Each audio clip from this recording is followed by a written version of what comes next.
अगर किसी लड़की को कच्ची उम्र में इश्क का शौक लग जाए और उसे नाजायज संबंध बनाने की आदत लग जाए तो उसके जीवन में कितने ही मर्द आते हैं, उसके ऊपर से गुजर जाते हैं और नए नए मर्दों के साथ संबंध बनाना उसे अच्छा लगता है।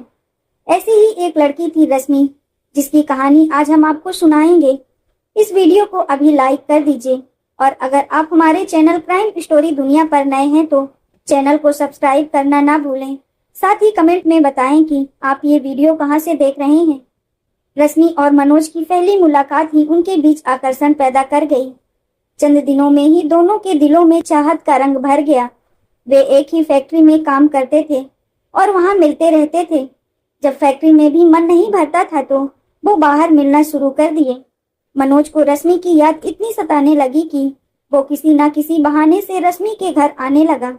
दोनों के घर एक ही मोहल्ले में थे, इस वजह से मनोज बार बार बहाने बहाने से रश्मि के घर पहुंच जाता था, जो एक शादीशुदा महिला थी और एक बेटे की माँ। उसने मनोज की आदतें समझ ली थी।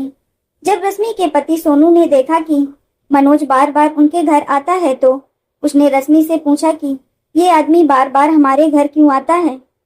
रश्मि ने बहाना बना दिया कि वो दोनों एक ही फैक्ट्री में काम करते हैं, इस वजह से कभी कभी कोई काम पूछने के लिए वो यहाँ आ जाता है।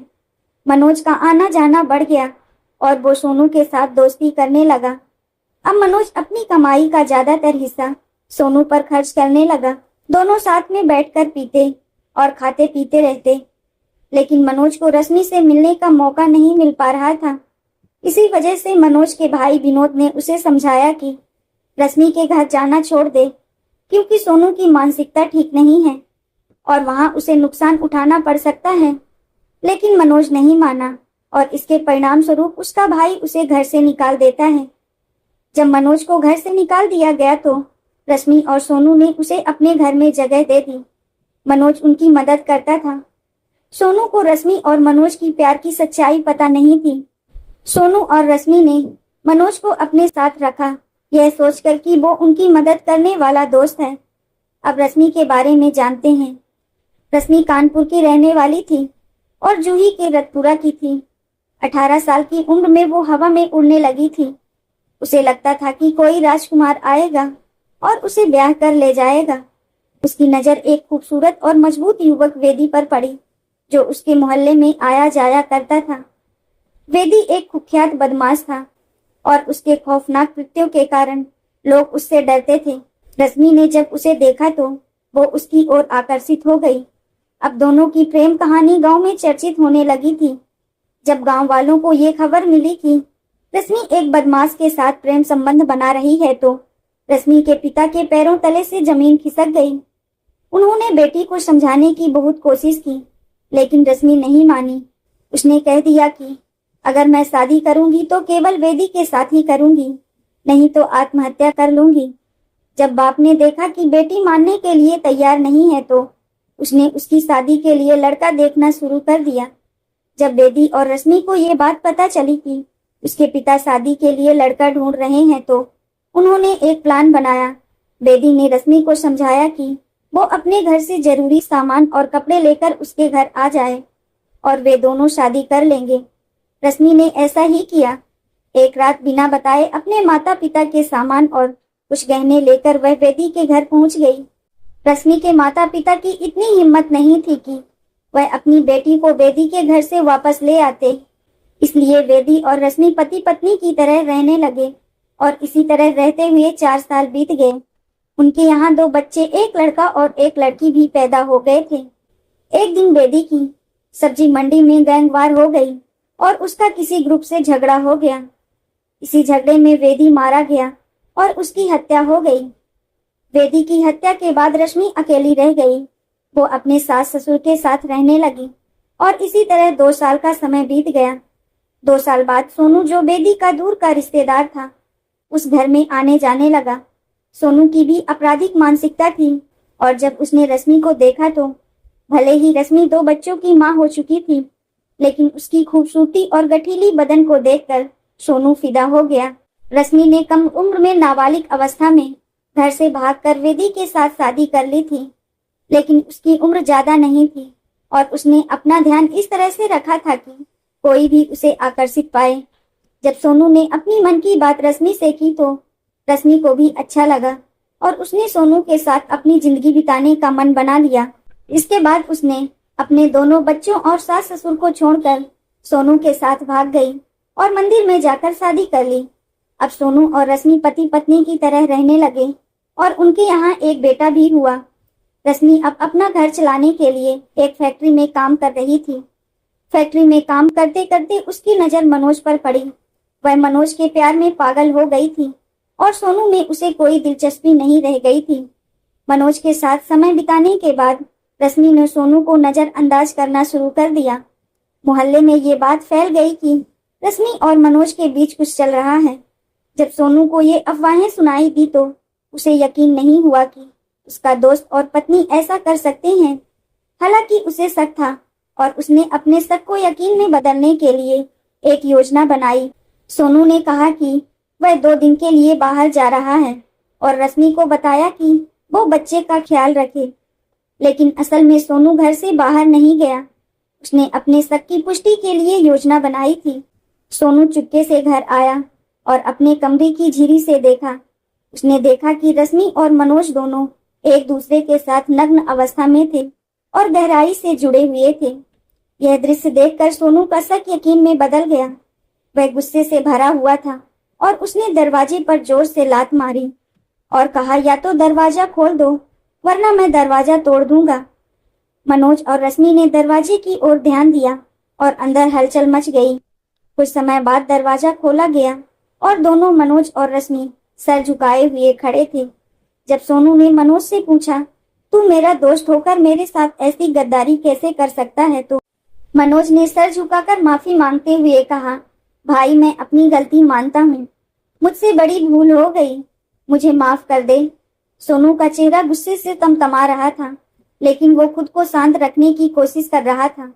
उसे विश्वास नहीं हो रहा था कि उसका इतना करीबी दोस्त उसके साथ धोखा कर सकता है। सोनू ने गहरी सांस लेते हुए कहा, तूने मेरे भरोसे को तोड़ा है और इसका अंजाम तुझे भुगतना पड़ेगा। अब मेरी जिंदगी से दूर हो जा, वरना हमारे बीच जो दोस्ती थी वह हमेशा के लिए खत्म हो जाएगी। मनोज अपनी गलती पर पछता रहा था और सोनू के शब्दों को सुनकर वहां से चुपचाप चला गया। सोनू का गुस्सा अब तक शांत नहीं हुआ था। मनोज के जाने के बाद सोनू ने रश्मि की ओर देखा। उसकी आंखों में सवाल और नाराजगी साफ नजर आ रही थी। सोनू ने रश्मि से कहा, तूने मेरे साथ यह सब क्यों किया? मैं तुझसे प्यार करता था और तूने मेरे भरोसे को तोड़ा। रश्मि कुछ कहने के लिए शब्द नहीं खोज पा रही थी। उसने सर झुका लिया। सोनू ने ठंडी आवाज में कहा, अब तू भी यहाँ नहीं रह सकती, मुझे सोचने के लिए वक्त चाहिए। अगला दिन आया, लेकिन सोनू के दिल में शांति नहीं थी।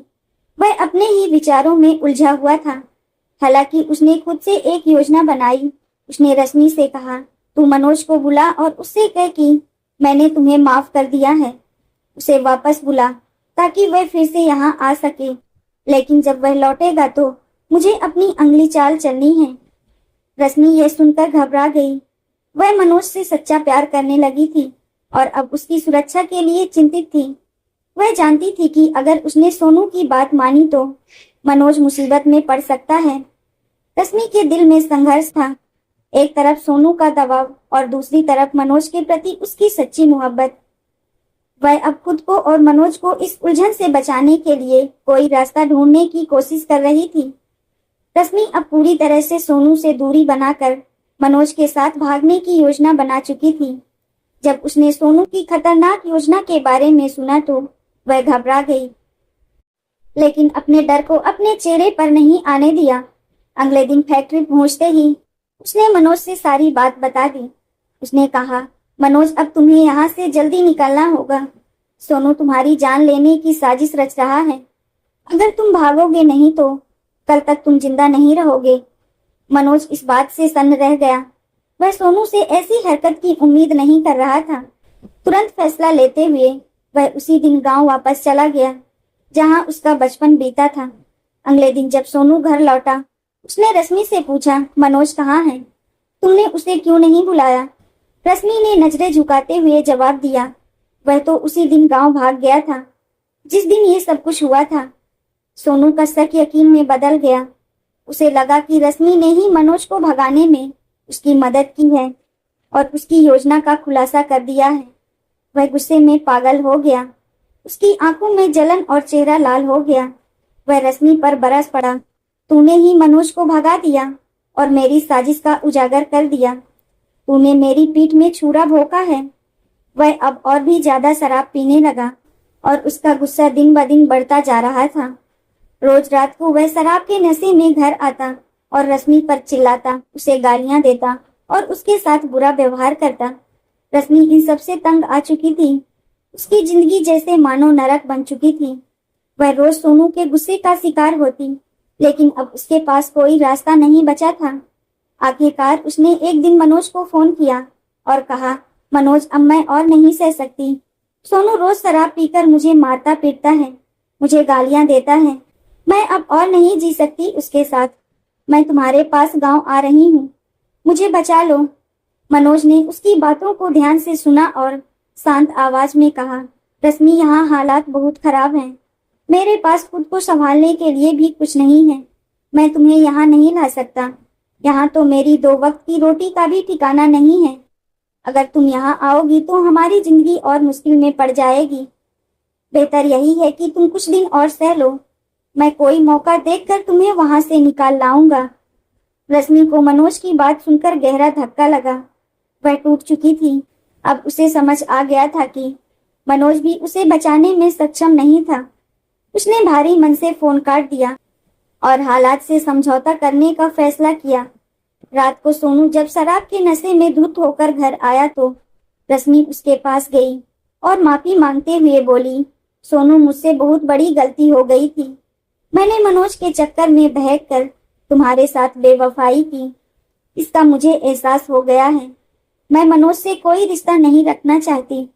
अब मैं बस तुम्हारे साथ रहूंगी, तुम्हारी सेवा करूंगी। तुम्हारे बिना मेरी जिंदगी अधूरी है। प्लीज मुझे माफ कर दो। सोनू ने उसकी बातों को ध्यान से सुना, लेकिन उसकी आंखों में शक और गुस्से की लपटें अब भी चल रही थी।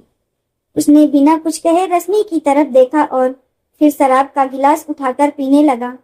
रश्मि जानती थी कि उसकी जिंदगी अब किसी भी मोड़ पर जा सकती है, लेकिन उसने अपने दिल को मजबूत कर लिया था। उसकी किस्मत क्या थी, यह सिर्फ वक्त ही बता सकता था। सोनू का मन पूरी तरह से बदल चुका था। वह हर पल मानसिक तनाव में ही जी रहा था और रश्मि के धोखे ने उसे अंदर तक तोड़ दिया था। लेकिन उसके चेहरे पर एक अजीब सी शांति थी, जैसे कोई बड़ा तूफान आने वाला हो। एक दिन उसने रश्मि से बेहद ठंडे लहजे में कहा, मैं तुझे माफ कर सकता हूँ, लेकिन एक शर्त है। रश्मि, जो खुद अब डरी और असमंजस में थी, कांपते हुए बोली, कौन सी शर्त? सोनू ने उसकी आंखों में घूरते हुए कहा, तू मनोज को वापस यहीं बुलाएगी। उसे किसी भी तरह मना ले और जब वो यहाँ आएगा तो मैं उसे खत्म कर दूंगा। अगर तू मेरी इस योजना में मेरा साथ देगी तो फिर मैं तुझे माफ कर दूंगा। रश्मि के दिल की धड़कनें तेज हो गईं। एक तरफ उसका डर था, दूसरी तरफ उसकी मजबूरी। उसे पता था कि अगर उसने सोनू की बात नहीं मानी तो उसकी जान भी खतरे में पड़ सकती है। मरता क्या ना करता, उसने सोनू के साथ इस खतरनाक खेल में शामिल होने का फैसला कर लिया। अब रश्मि का अगला काम था मनोज को वापस बुलाना। उसने मनोज को फोन किया और बड़े ही नाटकीय अंदाज में कहा, मनोज, अब सब बदल गया है। सोनू अब पहले जैसे नहीं रहा। उसने मुझे माफ कर दिया है और उसने तुम्हें भी माफ कर दिया है। वह चाहता है कि तुम वापस आकर अपनी पुरानी नौकरी ज्वाइन कर लो। सब कुछ ठीक हो गया है और कोई डरने की जरूरत नहीं है। मनोज शुरू में थोड़ी हिचकिचाहट दिखाता है। उसके दिमाग में अभी भी कहीं ना कहीं यह शक था कि शायद यह कोई चाल हो सकती है, लेकिन रश्मि ने उसे बार बार कॉल किया, उससे बात की और अंततः उसे यकीन दिला दिया कि अब कोई खतरा नहीं है। धीरे धीरे मनोज को अपने बीते हुए दिन याद आने लगे। वह पल जब उसने रश्मि के साथ प्यार के लम्हे बिताए थे। उन यादों ने उसकी चेतना को धुंधला कर दिया और लालच ने उसके होश पर पर्दा डाल दिया। अंत में उसने रश्मि की बात मान ली और गांव से वापस शहर लौटने का फैसला किया। मनोज जैसे ही वापस आया, सोनू ने अपने चेहरे पर मुस्कान बिखेरते हुए उसका वेलकम किया। उसने दिखावे के लिए मनोज से माफी मांगी और कहा, भाई जो हुआ सो हुआ, अब हम पुराने दिनों की तरह दोस्त बन जाते हैं और सब कुछ भूल जाते हैं। मनोज जो पहले ही सोनू के साथ सब कुछ ठीक मान चुका था, उसकी बातों में फंस गया। उस रात सोनू ने एक खास दावत का इंतजाम किया। उसने मनोज को अपने घर पर बुलाया और दोनों ने ठेके से शराब खरीदी। घर लौटते वक्त सोनू ने रश्मि को इशारा किया कि सब कुछ योजना के मुताबिक चल रहा है। घर पहुंचते ही सोनू ने रश्मि से कहा, आज का खाना कुछ खास बनाओ, आज हम दोनों दोस्त जमकर खाना खाएंगे और मस्ती करेंगे। रश्मि ने खाना बनाया, लेकिन उसके मन में डर और गिल्ट की लहरें उठ रही थी। उसे पता था कि इस रात की घटना का परिणाम क्या होगा। जब खाना तैयार हुआ तो दोनों ने मनोज के साथ बैठकर शराब पीनी शुरू की। हालांकि सोनू ने खुद शराब कम पी, लेकिन उसने मनोज को ज्यादा से ज्यादा शराब पिलाने की कोशिश की। धीरे धीरे मनोज बेसुध होकर बिस्तर पर गिर पड़ा। सोनू के चेहरे पर एक अजीब सी शांति थी। उसका पहला कदम सफल हो चुका था, लेकिन उसकी आंखों में अभी भी एक गहरी योजना छिपी हुई थी। उसने रश्मि की ओर देखा, जो अब भी इस साजिश में फंसी हुई थी। रश्मि का दिल तेजी से धड़क रहा था। उसे समझ नहीं आ रहा था कि आगे क्या होने वाला है। सोनू धीरे धीरे मनोज के पास जाकर उसे गहरी नजरों से देखने लगा। रात गहराने लगी थी और सोनू की योजना का आखिरी चरण अब भी बाकी था। मनोज अभी भी बेसुध था और रश्मि की सांसें अटकी हुई थी। रात का अंधेरा गहरा हो चुका था। मनोज बिस्तर पर नशे में धुत होकर बेसुध पड़ा था। सोनू जो पहले से ही ये खतरनाक योजना बना चुका था, अब उसे अंजाम देने का समय आ गया था। उसने रश्मि की ओर देखा और ठंडे लहजे में कहा, इसके ऊपर से चादर हटा दो। रश्मि के हाथ कांप रहे थे, लेकिन उसने अपने डर को काबू में रखते हुए मनोज के ऊपर से चादर हटा दी। जैसे ही चादर हटी, सोनू अपने हाथ में एक गंडासा लिए पहले से ही तैयार खड़ा था। उसकी आंखों में क्रूरता साफ झलक रही थी। उसने रश्मि को आदेश दिया, इसके बाल कसकर पकड़ लो ताकि ये अपनी गर्दन ऊपर ना उठा सके। रश्मि ने मनोज के लंबे बाल पकड़ लिए, जो अभी भी बेसुध पड़ा हुआ था। सोनू ने बिना वक्त गवाए गंडासा उठाकर मनोज के चेहरे और गर्दन पर ताबड़तोड़ वार करने शुरू कर दिए। मनोज ने अपने बचाव की कोशिश की, लेकिन बेहोशी और बालों के कसकर पकड़े जाने के कारण वो खुद को बचा नहीं सका। कुछ ही पलों में सोनू के हमले से मनोज की पूरी तरह से जान चली गई। जब मनोज मर चुका था तो रश्मि और सोनू के सामने एक और बड़ा सवाल खड़ा हो गया, लाश को ठिकाने कैसे लगाया जाए। दोनों पूरी रात बैठकर इस पर चर्चा करते रहे। आखिरकार सुबह होने पर सोनू ने एक योजना बनाई। उसने रश्मि से कहा, हम इसे रजाई में लपेट देते हैं और कहेंगे कि रजाई भरवाने जा रहे हैं। इसे किसी कॉटन फैक्ट्री के पास फेंक देंगे। दोनों ने मिलकर मनोज की लाश को रजाई में लपेट लिया और रस्सी से कसकर बांध दिया। फिर सोनू ने एक रिक्शा बुलाया। लाश को रजाई में लपेटकर रिक्शा में डाल दिया गया। अब सोनू और रश्मि रिक्शे में बैठकर चल दिए, लेकिन सोनू के मन में एक अजीब सा डर था कि कहीं कुछ गड़बड़ ना हो जाए। कुछ दूर चलने के बाद रास्ते में रिक्शा वाले के जान पहचान के कुछ आदमी खड़े थे। जब रिक्शा रुका तो उन आदमियों ने देखा कि रजाई कुछ अजीब तरीके से बंधी हुई है। एक आदमी ने शक के आधार पर पूछा, भाई ये रजाई क्यों रस्सी में बांधी है? सोनू ने झट से जवाब दिया, रजाई भरवाने के लिए ले जा रहा हूँ, इसलिए रस्सी से बांध दिया। लेकिन उन आदमियों को शक हुआ। एक ने रजाई पर लात मारी और देखा कि रजाई के अंदर कुछ ठोस था। उन्होंने हाथ डालकर देखा और जैसे ही उन्होंने अंदर देखा, एक आदमी जोर से चिल्लाया, इसके अंदर तो लाश है। यह सुनते ही चारों तरफ हल्ला मच गया।